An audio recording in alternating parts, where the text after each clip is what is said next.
આજના શુભ અને પવિત્ર દિવસને માટે ઈશ્વર પિતાનો આભાર માનતા આપ સર્વનો આ સંગતનો આભાર કરું છું. પ્રભુના નામને ધન્યવાદ આપું છું.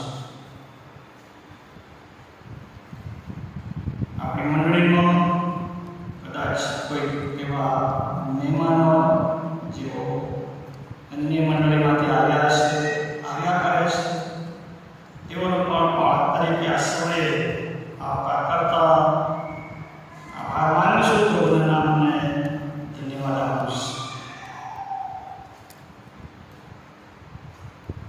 એવો ઘણી બધી વાર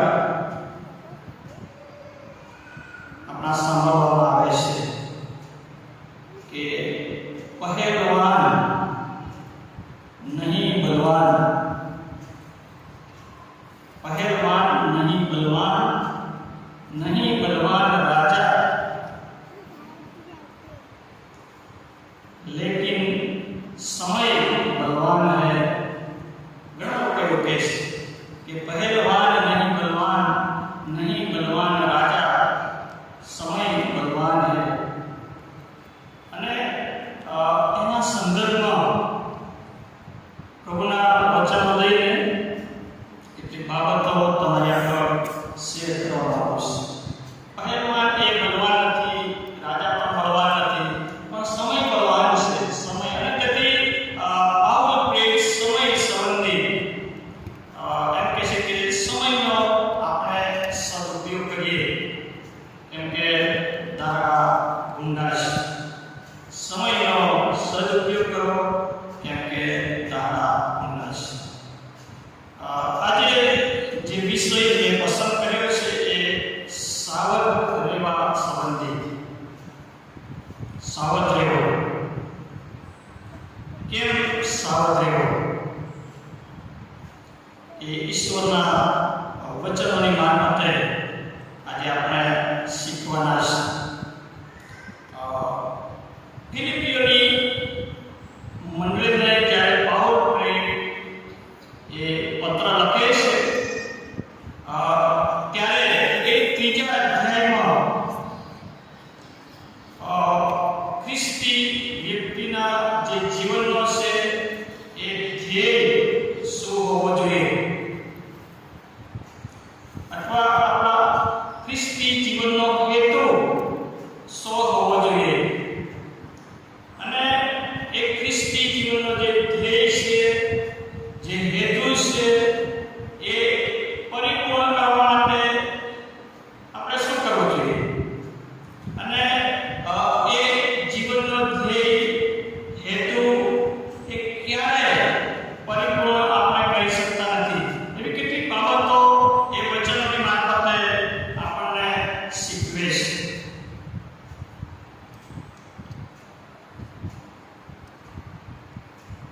ત્રીજા અધ્યાયમાં એની 10મી કલમમાં એમ કહે છે કે એ માટે કે હું તેને તથા તેના પુનરુત્થાનના સામર્થ્યને તથા તેના દુઃખોના ભાગ્યપણાને જાણું, એટલે તેના મરણને અનુરૂપ થાઉં. અને આગળ એમ કહે છે કે હું કોઈ પણ રીતે મોયેલાના પુનરુત્થાનને પહોંચું. એ કહે છે કે એ ભાગ્યપણાને હું જાણું, મરણને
એ પુનરુત્થાન પામવા અને એ માર્ગનો ભાગીદાર થવા માટે, નવું જીવન મેળવવા માટે હું સતત પ્રયત્ન કરું છું. જે ઇનામની હું આશા રાખું છું, એ ઇનામ પ્રાપ્ત કરવા માટે હું સતત પ્રયત્ન કરું છું. અને કહે છે કે ભાઈઓ, મેં પકડી લીધું એમ હું ગણતો નથી, પણ એક કામ કરું છું, એટલે કે જે પછવાડે છે તેને વિસરીને જે આગળ છે તેની તરફ થઈને ખ્રિસ્ત ઈસુમાં દેવના સ્વર્ગીય આનંદના ઇનામ વાસ્તે નિશાની ભણી સતત આગળ વધું છું. હું એક આ કામ કરું છું, હું સતત પ્રયત્ન કરું છું, આગળ વધું છું, ગમે તેમ કરીને એ ઇનામ હું પ્રાપ્ત કરું. પણ સાથે પાઉલ એ ફિલિપી મંડળીના લોકોને એક ચેતવણી આપે છે. મેં તમને જણાવ્યું એ પ્રમાણે ખ્રિસ્તી જીવનનો જે ધ્યેય છે એના સંબંધી કેટલીક બાબતો જણાવે છે કે આપણે સતત આગળ વધવાનું છે, પ્રયત્ન કરવાનો છે અને ખ્રિસ્તના મરણને ભાગીદાર બનવાનું છે. પણ પાઉલ સાથે ફિલિપીના લોકોને કહે છે કે આ જે ઇનામ છે એ મેળવવા માટે તમે પ્રયત્ન કરો છો, ઘણું બધું કરો છો, પણ એ સાથે તમારે સાવધ રહેવાની જરૂર છે કે જેથી કરીને કોઈ જગ્યાએ બ્રેક વાગી ના જાય, કોઈ જગ્યાએ તમારી જે આગળ વધવાની દિશા છે એ બદલાઈ ના જાય, કોઈ જગ્યાએ એવું બને કે તમારો જે માર્ગ છે એ ખંડાઈ ના જાય, તમારો જે ધ્યેય છે એ બદલાઈ ના જાય, અને એવું ના બને કે જે ઇનામ મેળવવા માટે તમે પ્રયત્ન કરો છો એ ઇનામથી તમે વંચિત રહી જાઓ, એ ઇનામ તમને કદાચ ન પ્રાપ્ત થાય. એના માટે શું કરવાનું? તમારે કહે છે કે સાવધ રહેવાની જરૂર છે. કેમ કે આપણે જાણીએ છીએ વાતો કે શેતાનની ઈચ્છા એવી છે કે આપણો નાશ થાય. પ્રભુનું વચન તો આપણને કહે છે કે તેઓને જીવન મળે અને પુષ્કળ મળે, માટે હું આવ્યો છું. પ્રભુ ઈસુ ખ્રિસ્ત કહે છે કે એની ઈચ્છા એવી છે કે આપણને જીવન મળે, પુષ્કળ મળે, અને એ માટે પ્રભુ ઈસુ ખ્રિસ્ત આવ્યા છે. પણ શેતાનની ઈચ્છા એવી છે કે ચોરી કરવા, મારી નાખવા અને નાશ કરવા સિવાય બીજા કોઈ મતલબથી એ આવતો નથી. અને તેથી કરીને એ શેતાન આપણા જીવનમાં, આપણા માર્ગોમાં, આપણી સમજણમાં એ રોડા લાગી શકે છે, અવરોધ ઊભા કરી શકે છે. અને તેથી કરીને આપણે સાવધ રહેવાની જરૂર છે. અને તેથી એક શરૂઆતમાં પાઉલ એ સંબંધિત ચેતવણી આપતા કહે છે કે છેવટે મારા ભાઈઓ, પ્રભુમાં આનંદ કરો. તમને એને એક વાતો લગતા મને કંટાળો આવતો નથી, પણ તે તમારા સંરક્ષણ વાસ્તે છે. હું વારંવાર કેટલીક બાબતો તમને જણાવું છું, એટલા માટે કે તમારા આત્મિક જીવનનું રક્ષણ થાય, તમે આત્મિક જીવનની સંભાળ અને કાળજી રાખી શકો.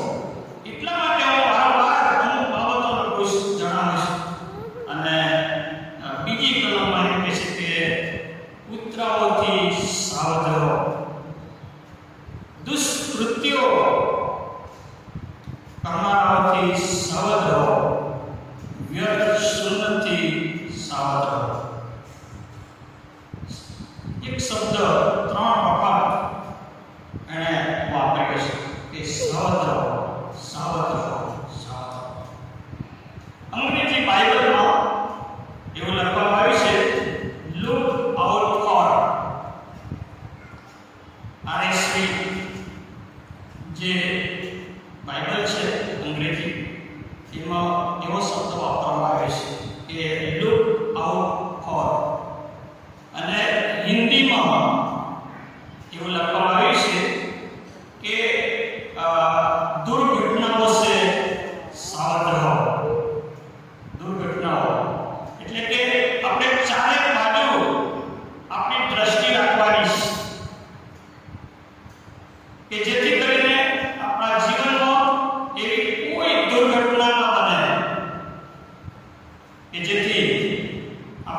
મુશ્કેલીમાં આવી પડીએ, એવો કોઈ સંજોગ પરિસ્થિતિ ઊભી ન થાય કે જેથી કરીને એ સંજોગો પરિસ્થિતિને લઈને આપણે ઈશ્વરની સંગતથી દૂર જતા લુક આઉટ પર ચારે તરફ આપણે દ્રષ્ટિ રાખવાની છે કે જેથી કરીને કોઈ દુર્ઘટનાનો ભોગ આપણે ના બનીએ.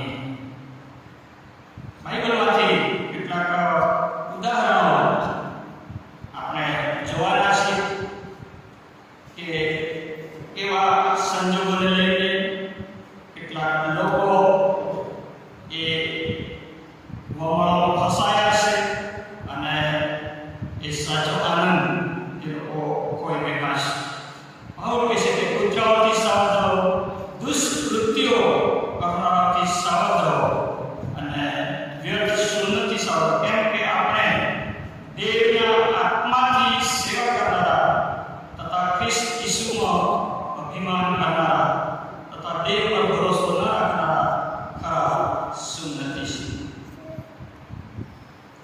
તો આવો આપણે સમજીએ કે ક્યાં ક્યાં આપણે સાવધ રહેવાની જરૂર છે.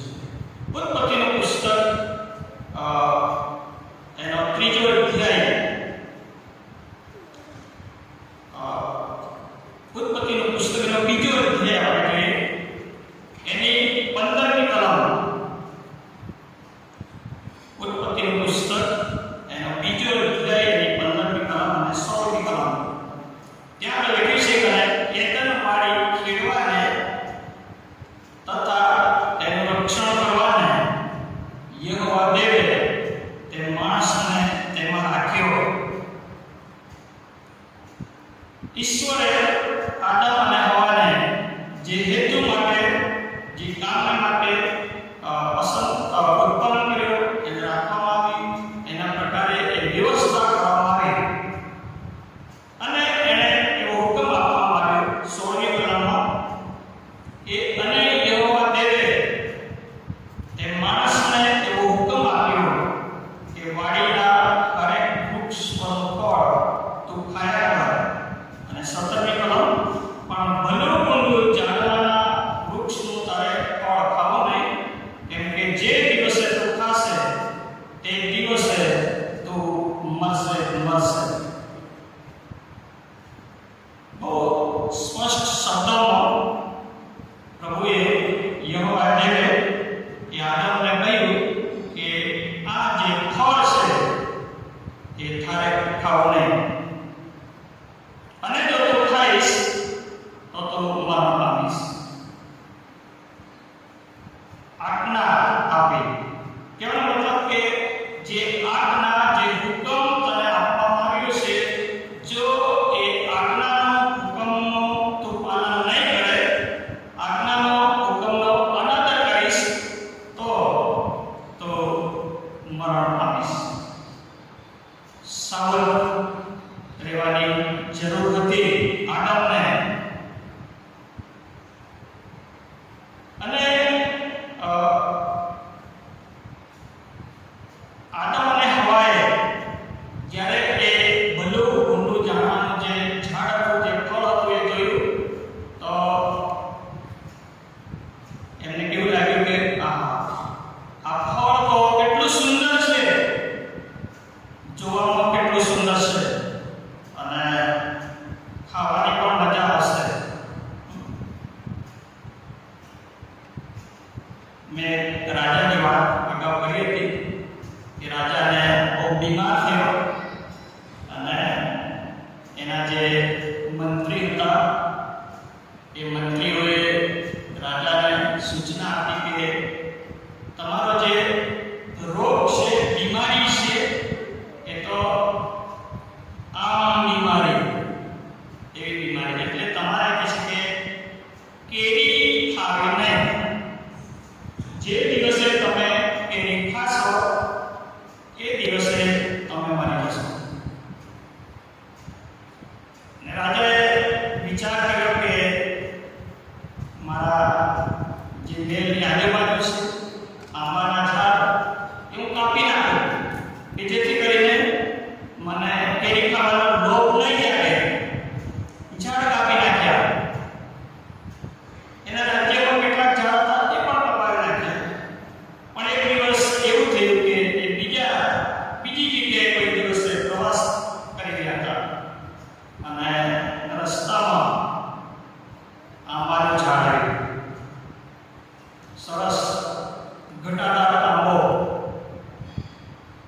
કરવાનું મન થયું. ઉપર જોઈએ તો સરસ મીઠી કેરી લાગેલી, સુગંધ લેવાનું મન થયું. પેલા મંત્રીએ કહ્યું કે રાજા સાવધ રહેજો, જો કેરી ખાધી તો વાર્તા પૂરી. રાજા કે હું તો ખાલી સુગંધ લઉં છું, ખાલી આરામ કરું છું. અને પછી ધીમે ધીમે એને લાગે કે લાવને એક કેરી ખાવાના ચેતા છે. કેરી ખાધી અને રાજા કહેવાનો મતલબ કે ઘણી બધી વાર આપણે પ્રભુનું વચન આપણને સ્પષ્ટ કહે છે કે સાવધ રહો, સાવચેત રહો, તમારો વેરી શેતાને ગારના સિંહની પેટે જે કોઈ મળે એને ગળી જવા માટે તૈયાર છે. અને એ મોં ખોલીને બેઠો છે. આપણે સામે ચાલીને એના મોઢામાં આપણું જીવન ખોમી દઈએ છીએ. આપણે જાણીએ છીએ કે આ દેવની આજ્ઞા છે અને હું એ આજ્ઞા જો તોડીશ તો ઈશ્વરની સંગતથી દૂર જઈશ. અહીંયા આપણે કહે છે કે પ્રભુએ એને કહ્યું હતું કે આ ભલું બુરું જાણવાનું વૃક્ષ તારે ખાવું નહીં, એ દિવસે તું મરશે. અને ત્રીજા અધ્યાયમાં શું લખ્યું છે? લખ્યું છે કે હવે યહોવા દેવના બનાવેલા ખેતરના સર્વ જાનવર કરતા સર્વ દૂર થતો. અને તેણે સ્ત્રીને કહ્યું કે શું દેવે તને ખરેખર એવું કહ્યું છે? આદમ અને હવાના મગજને પેલું બ્રેન વોશ કરવાની વાત આવી. શેતાન કેટલો ચાલે?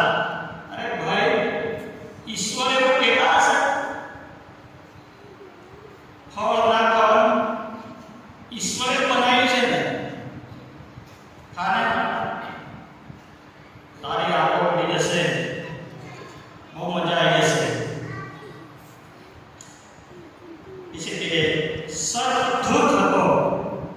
અને તેણે સ્ત્રીને કહ્યું કે શું દેવ ખરેખર એવું કહ્યું છે કે વાડીના હરેક વૃક્ષનું ફળ તમારે ના ખાવું? લોભ શેતાન લલચાવા લાગ્યો, એને બ્રેન વોશ કરવા લાગ્યો.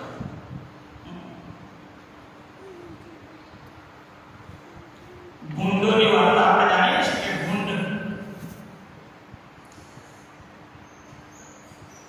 ભૂંડ વિશે બાઇબલ એમ કહે છે કે ધોયેલી ભૂંડણ એ શું કરે? કાદવમાં લાવે. એને ગમે તેટલા સાબુથી નવડાવે પણ એ ધોયેલી ભૂંડણ એ કાદવમાં જાય. એવા કેટલાક ભૂંડો પકડવા માટે વ્યક્તિ ગઈ. એણે શું કર્યું કે વટાણા સાથે લઈ ગઈ થેલીમાં અને વટાણા નાખ્યા, લીલા વટાણા, સિંગો. એટલે પેલા ભૂંડો છે ખાવા. પછી થોડી થોડી સિંગો રસ્તામાં નાખતો જાય અને ભૂંડો એની પાછળ પાછળ જ ચાલે. સિંગો ખાવા મળે છે, એને પકડવાની કોઈ જરૂર ના પડે, ખાલી સિંગો નાખતો જાય, પાછળ ચાલતો જાય અને ભૂંડો પાછળ પાછળ ચાલતા જાય. આખરે એ ભૂંડોને એક કતલખાને લઈ ગયો. એક તો અંદર કતલખાનામાં દરવાજો બંધ કરી અને કાપી નાખ્યો. સાવધ રહેવાની જરૂર છે. શેતાન એ બહુ હોશિયાર છે, બહુ ચાલાક છે. ગમે તે રીતે આપણને ફસાવી શકે, આપણા આત્મિક જીવનને એ ખલાસ કરી શકે છે. ઈશ્વર સાથેની જે સંગત છે એને શેતાન તોડાવી શકે છે, તોડી નાખે છે. ઈશ્વરને આપણી સાથે એક દિવાલ ઊભી કરી શકે છે. જો હું ને તમે અહમ વેદના કેવા પ્રમાણે સાવધ નથી રહેતા તો એ છે કે સાવધ આપણે રહેવાની જરૂર છે.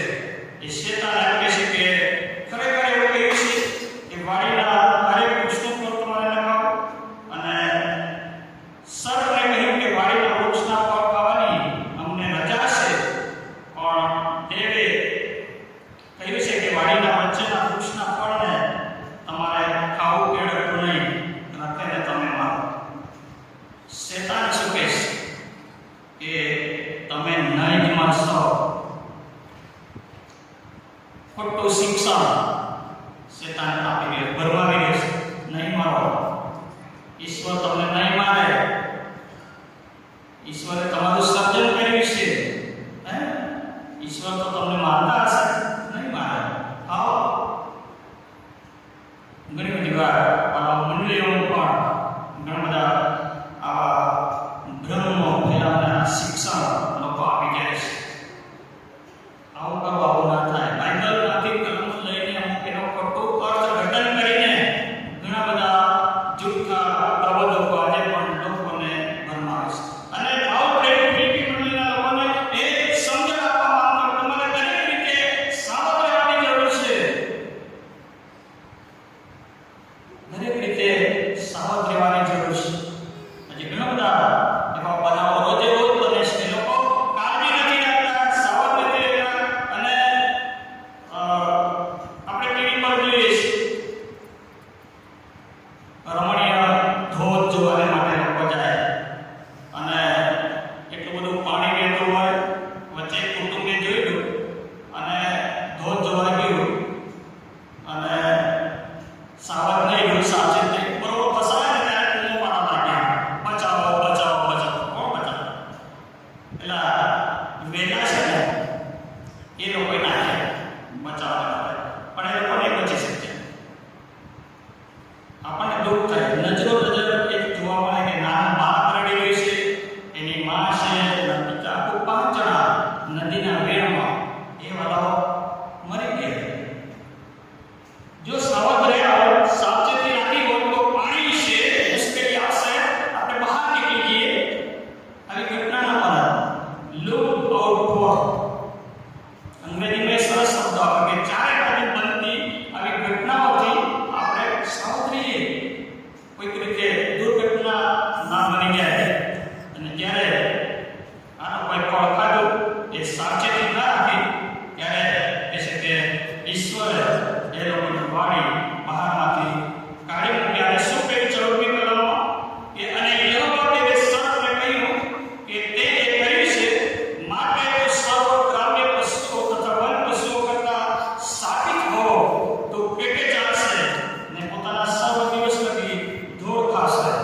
આ શ્રાપ એ લોકો પર આવી પડ્યો. આ શ્રાપ ભલાઓ એ લોકો પર આવી. અને તેથી કરીને ફરી એકવાર વિનંતી કે આપણા જીવનમાં, ખ્રિસ્તી જીવનમાં આપણે સાવધ રહીએ. બીજું એક ઉદાહરણ આપીશ અને ત્યાર પછી સંદેશો કરીશ. ન્યાયાધીશોનું પુસ્તક એનો 14મો અધ્યાય આપણે જોઈએ.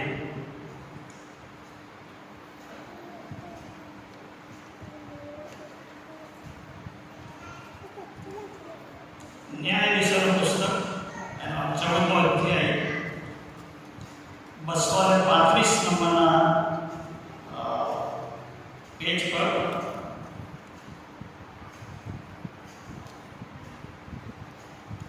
પાંચમી કલમથી આપણે વાંચીશ. ન્યાયાધીશોનું પુસ્તક એનો 14મો અધ્યાય અને 5મી કલમથી આગળ. ત્યાર પછી સામસૂન તથા તેના મા બાપ તિમ્ના ગયા અને તેઓ તિમ્નાની દ્રાક્ષવાળી પાસે આવી પહોંચ્યા અને જુઓ એક જુવાન સિંહે તેની સામે ગર્જના કરી. એ વખતે યહોવાનો આત્મા પરાક્રમ સહિત તેના પર આવ્યો ને જેમ બકરીના બચ્ચાને ચીરી નાખે તેમ તેણે એને ચીરી નાખ્યો. વિચાર કરવા લાવો.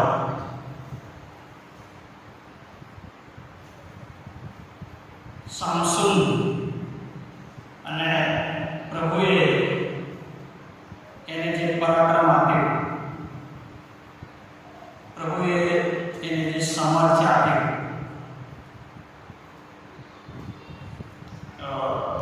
મારી સાથે બાઇબલ કોલેજમાં એક ભાઈ અભ્યાસ કરવા માટે આવ્યા. જો કે મારાથી 1 વર્ષ આગળ હતા. એમને ઘણા બધા ચર્ચોમાં સાક્ષી આપી.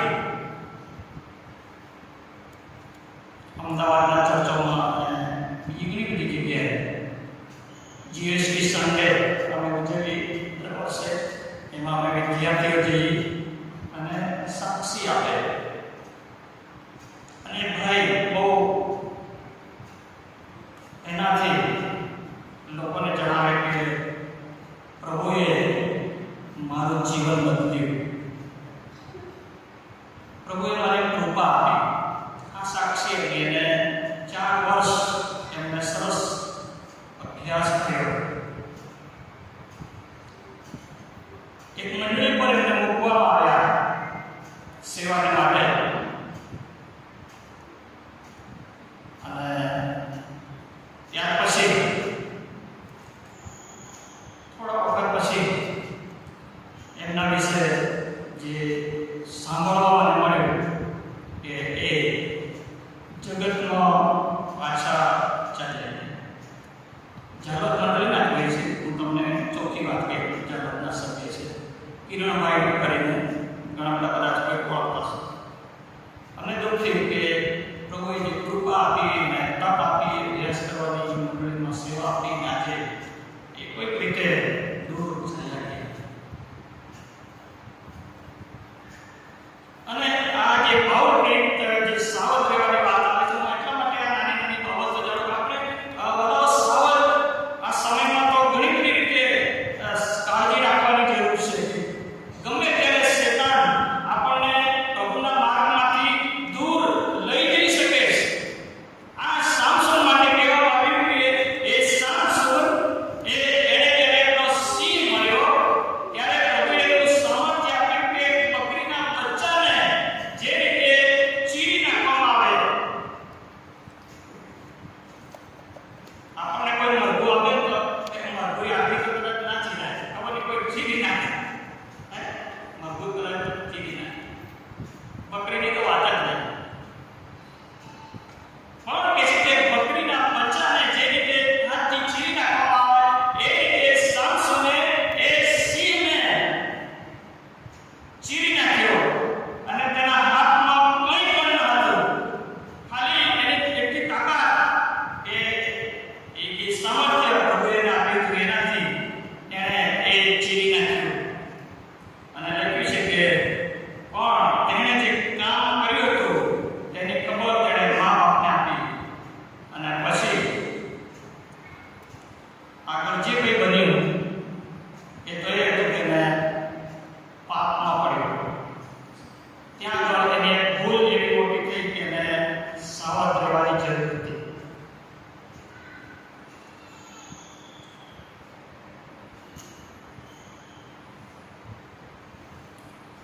બારમી કલમ આપણે જોઈએ તો લખ્યું છે કે સામસોને તેઓને કહ્યું કે હું તમને ઉખાણો કહું અને તમે મને કહેશો. અને ત્યાર પછી જે આગળ આખી વાત લખવામાં આવી છે.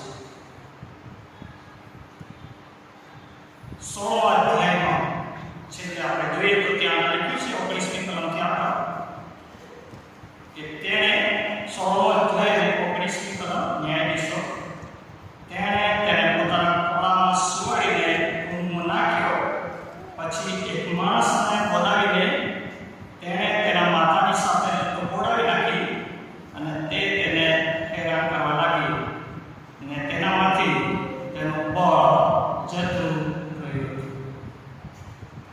શરૂઆતમાં સામસોન વિશે લખ્યું છે કે સામર્થ્ય હતું, ઉખાણો એને જવાબ આપી શક્યો, જ્ઞાન હતું, બધું જ હતું. પણ આખરે એ સ્ત્રીના પાપમાં પડ્યો, વ્યભિચારના પાપમાં પડ્યો. અને લખ્યું છે કે એનું બળ એ જતું રહ્યું. 20મી કલમ લખ્યું છે કે પછી તેણે કહ્યું, સામસોન ફલિસ્તીઓ તારા પર ચડી આવ્યા છે.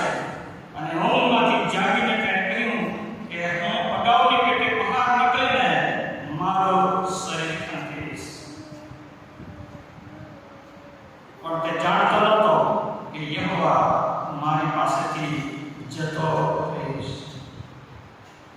સાવધ ન રહેવાનું આ એક પરિણામ.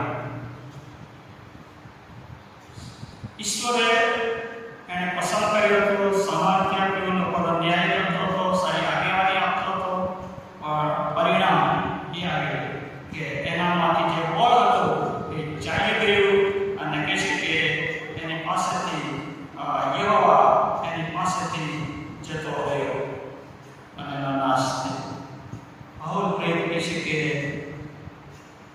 એ ઇનામની તરફ આપણે આગળ વધી રહ્યા છીએ. એના માટે હું પણ પ્રયત્ન કરું છું, તમે પણ પ્રયત્ન કરતા હશો, પણ સાથે એ ફિલિપી મંડળીના લોકો કહે છે કે આપણે સાવધ રહેવાની જરૂર છે. ઘણા બધા લોકો શરૂઆતમાં સાવધ નથી રહેતા, ગમે તેમ લાઇટલી લઈ લે છે ગમે તે બાબતોને કે દેખા જાયગા, અમુક શબ્દો એવા બની જાય તો દેખા જાયગા, પણ પછી બહુ અઘરું પડે છે. ગયા ઉદાહરણ આપ્યું હતું કે જે માણસ બહુ ભારે સંપત્તિમાં આવડતો હતો, આજે જેલના સળિયા પાછળ છે. કેમ કે એને ખબર હતી કે હું જે કરું છું એ ખોટું છે, તેમ છતાં એને જ કર્યું અને આખરે જેલના સળિયા પાછળ એને ધકેલી દેવામાં આવ્યો. સાવધ રહેવાની જરૂર છે. અને તેથી બહુ કહે છે કે આપણે સાવધ રહે, લુક આઉટ ફોર, આજુબાજુ એવી બનતી ઘટનાઓથી આપણે સાવધ રહીએ કે જેથી કરીને એ દુર્ઘટનાનો ભોગ આપણે ના બનીએ. કૂતરાઓથી સાવધ રહો, દુષ્કૃત્યો કરનારાઓથી સાવધ રહો, વ્યર્થ સંગતથી સાવધ રહો. ઘણા બધા લોકો આ જેવા દુષ્કૃત્યો કરે છે અને આપણને પણ એનો સહભાગી બનવાનું મન થઈ જાય. કોઈ આમ પેલી વાઈટ આમ કરી ફૂંકે ને એટલે નાના છોકરાને ઘણી બધી વાત એવું થઈ જાય, લાવ આપણે ફૂંકી નાખીએ. મોટાને એવું થાય, નાના નહીં. ઘણા બધા લોકો મોટા આ કહે છે લાવ થોડું સાવધ રહેવાની જરૂર છે. પાઉલ બહુ નમ્રતાથી કહે છે કે સાવધ, જો બોલતા ખાઈ ગયા તો એ શેતાન તમારા જીવનનો, મારા જીવનનો નાશ કરી નાખશે. જે બાબતો સમજવાને માટે પ્રભુ આપણને કૃપા આપે, આપણે સાવધ રહીએ કે જેથી કરીને આપણું જીવન એકબીજાને માટે આશીર્વાદ બની રહેવાનું, બીજાઓને માટે આશીર્વાદ બની રહે. યુસુફ એને સતત કાળજી રાખી, આ પરીક્ષા પણ સતત એને કાળજી રાખી, એને જેલમાં પણ ખોટી રીતે જવું પડ્યું પણ સાવધ રહ્યો.